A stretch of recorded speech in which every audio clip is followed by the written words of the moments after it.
It is our pleasure now to welcome in Brandon Goble, who is the CEO of JUCOadvocate, an intriguing guy with an unbelievable job. He joins us now on the Deseret First Credit Union hotline. Gideon George went viral for BYU with that Deep Blue segment. Brandon, you have a great relationship with him. We're going to dive into that in just a moment. But first, in your words, tell everyone what it is exactly that you do. Hey guys, I appreciate you having me on. JUCOadvocate is an interesting deal. It started really just kind of out of the effort of helping an individual kid, a guy named Solomon Heine that was in the military and wanted to play college basketball, and I had some connections that I thought might be able to help, and so we kind of started that way, and then it turned into a Twitter handle, and then it has turned into this. I'm not even sure what you call it these days, but we do a lot of things. Nathan LeClaire and I co-own the company, and he runs the verbal commit side of it. And we do a lot of nonprofit work domestically and internationally. Everything that we do is at no expense to kids. Every camp that we run, every scouting thing that we do, every connection to school that we do, we'll never take $1 from a kid. And so we go around the world and run camps in foreign countries and help kids get to college, help kids get to prep schools and do things in the U.S. here as well, inner city work and things like that to try and help and get as many kids to college as we can, and hopefully put them on a path to success. And that's amazing because, as we've seen with Gideon George and others, and the game of basketball is global.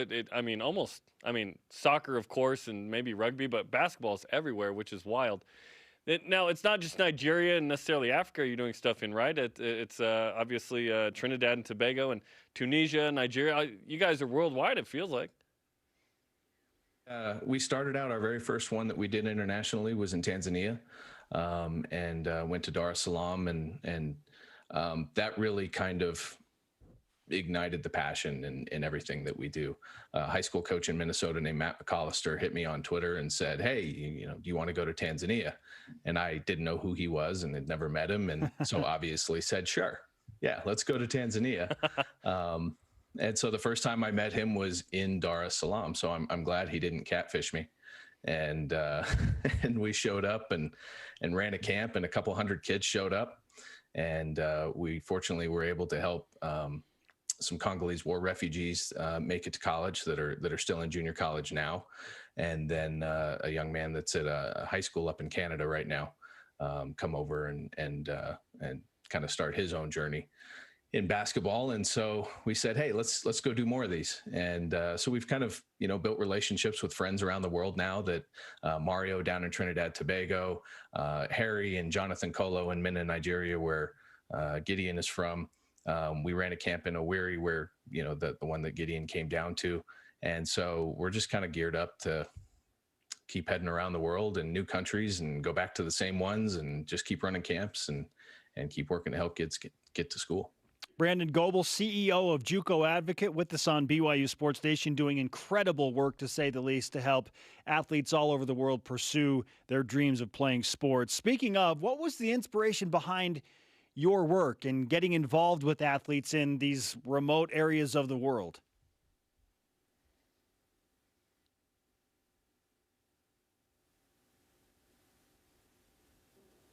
Nigerian. He was born in the U.S., but his father's from Nigeria. And growing up, I traveled a lot because I was an Air Force brat. And so I got to see the world early on and kind of see what was out there. And so meeting Solomon and seeing how unique of a story he was, and how special he was as a person, great basketball player, but really it was who he was, and that I had a skill set that could help somebody like that achieve the things that they wanted to achieve. And that really kind of fired it all off. And I, got to really know junior college basketball. The NJCAA does a great job of helping tell those stories, helping allow us to help those kids, where they otherwise wouldn't have an opportunity. Gideon would not be playing at BYU were it not for the NJCAA in junior college. So, that really kind of helped spur the whole thing along and said, well, let's go find more cool stories. And he is indeed a cool story. So when did you first meet him, and what was your first impression of him, and how have you seen him grow since? We went to Owerri, which is down in the south of Nigeria. Flew into Lagos, hung out there for a day, and then jumped on an in-country flight to Owerri, which is an interesting flight, and wound up there and basically, didn't really know what to expect. We went to a facility, this kind of outdoor court thing. It's, broken concrete and busted rims. And, we kind of had this pole we had to keep sticking the one up because every time somebody would dunk on it, the whole thing would collapse. And these kids show up, and his brother Samson had reached out to me on Twitter prior to us going over there and said, "Hey, I'm going to send my brother to the camp from Minna. He'll get on a bus and, I don't know, 13 hours or something down there." And we're not talking about, roads, right? This is not, getting on the highway to Owerri. This is a dirt road through the heart of Nigeria. And so he came and showed up, and that was when we first saw him and met him. And actually what's funny is he is developing his jump shot, and, he's starting to make threes and things like that. That was actually one of the first things we noticed about him, just apart from the sheer physical nature of him, was that dude could hit a jump shot in the wind, and which was unique. So, we kind of locked into him there and really got to know him and kind of find out more about what made him, at that moment. And then seeing him grow now that's the stuff that we love. That's the stuff that keeps us going. That's the juice, is seeing a guy like Gideon grow as a person, grow as a basketball player, grow as a philanthropist, which is such an amazing thing for somebody to, come from where he comes from, deal with the things he deals with. And rather than when he shows up says, "Look at this amazing life that I have now. Look at all these things I get." The first thing that kid thinks of is, okay, I have resources now to help other people. And that's incredible. Yeah, he is an elite human being. And having seen that story, the consensus is, how do we be more like Gideon? How do we help people? How do we get in that mindset? So just some fantastic stuff. We don't have enough time probably to address this next question, but give us an idea of some of the hurdles you had to overcome with Gideon to get him to New Mexico Junior College and eventually to BYU.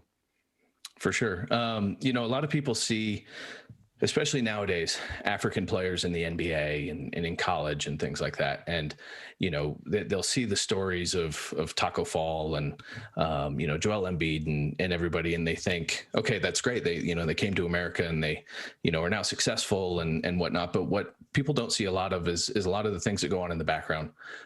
We spend a lot of time now doing what we can to help fight human trafficking in basketball.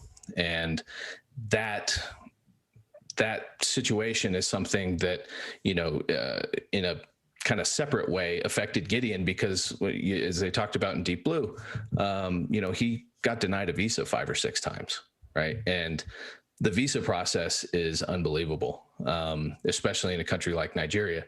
There's a lot of bad things that go on. There's a lot of dark corners of basketball. And the reason for the denials a lot of times has to do with other things that are going on, right? It's a very arbitrary process.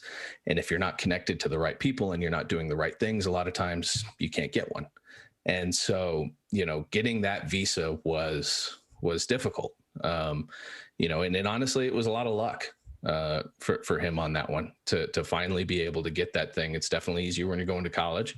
But there's a lot of kids that are still over there, some of the kids from the camp that were still trying to, help get visas and things.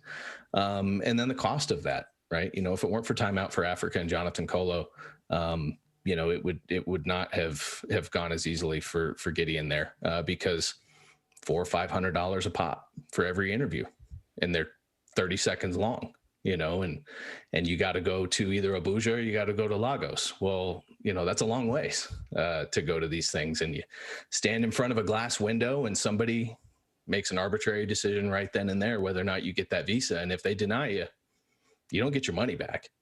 And so, the communities over there come together to try and help these kids, especially, Gideon's family and the people in Minna and Harry and Jonathan and everybody that helped him out, just kind of keep going. And you know, that's a huge part of his story, is just keep going, right? One foot in front of the other. And that's really been the story of his time at BYU so far as well, with not knowing the offense, let's say at the beginning, you know, missing out on the whole summer and regular fall practices because of COVID and all that kind of thing. And it's just one foot in front of the other until he finally gets to, you know, where he is now. And so, you know, there's so many things a kid like him has to overcome, so many things that have to fall into place perfectly for him to get to where he is now. So his brother Samson ends up going to Pitt and, you know, Central Arkansas. So certainly that was a motivation for him of like, hey, hopefully this could happen. But those obstacles were certainly there. So what role did Samson play in this with him? And then I guess he has a brother named Miracle who made a shot to win a game the other day. Yep. Samson is fantastic. Samson came over when he was in high school. And so when Gideon had come over to New Mexico, he hadn't seen Samson in 4 or 5 years. Oh, wow. You know, Samson had already been over here a long time.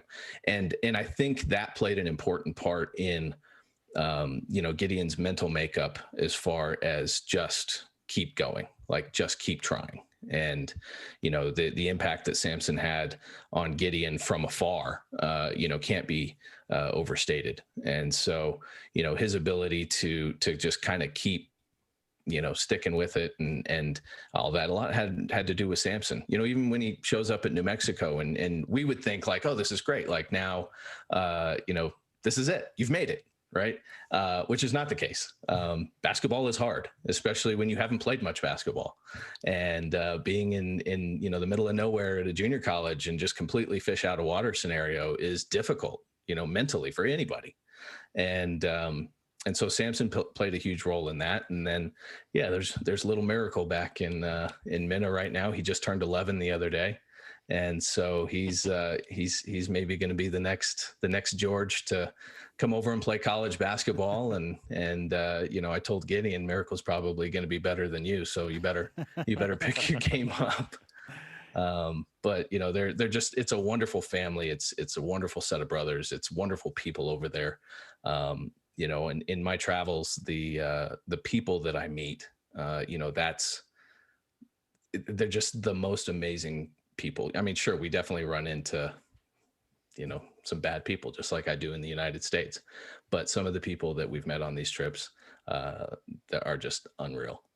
He is the CEO of JUCOadvocate, good friend of Gideon George, and a big reason why Gideon is at BYU. Brandon Goble with us on BYU Sports Nation. Brandon, how do people get involved with this organization that Gideon has started? And also, how do people get involved if they want to help you out at JUCOadvocate? So Jonathan Colo runs the organization Time Out for Africa. They're on Twitter. I think it's timeout4Africa.com, where they can take donations, whether it be shoes and gear or financially to help them move things over there. What they'll typically do is they'll gather up literally entire shipping containers of shoes and gear and things like that. And then they'll get that over to Nigeria. And during a normal year, I think once or twice a year, sometimes twice, Time Out for Africa will actually go to Minna and they'll run a STEM camp, education camp. Jonathan's wife is a teacher. And so they'll go over there and there's a lot of science and technology and math and engineering and all the different things that they do. And as a, you know, side part of that, then they've had this basketball camp. And that has started to really kind of, you know, grow and things like that as Samson and Gideon, you know, have had success. You probably saw in the Deep Blue thing, the picture of the kids holding the shoes and the big poster of Gideon. And, you know, he's a hometown celebrity now. And so, you know, the people can go to Time Out for Africa and see what they can do to help there. I know BYU is 100% behind Gideon in his efforts to collect shoes. And I'm sure when fans are back in the arena and stuff, BYU will figure out a way to get thousands of pairs of shoes probably all at once. You know, something that BYU is actually, you know, just really special at in being able to kind of rally the community behind these causes. And so that's going to be exciting. You know, we're JUCOadvocate. We go all over the world and do these things. We generally try and take a bunch of stuff with us. Our friends at the Golden State Warriors donated a whole bunch of stuff last time when we went down to Trinidad Tobago. I've still got boxes of things in my garage ready to go. You can check us out on Twitter and just kind of follow along as hopefully when the world opens back up and we hit the road again, see where we're headed next. And yeah, we'll go from there. Brandon, it's been an absolute pleasure to have you on BYU Sports Nation. We appreciate your efforts, what you've done for Gideon, what you mean to him, and we look forward to watching his career develop in Provo, Utah. Absolutely. Appreciate you guys. You got it. Brandon Goble on the Deseret First Credit Union Hotline.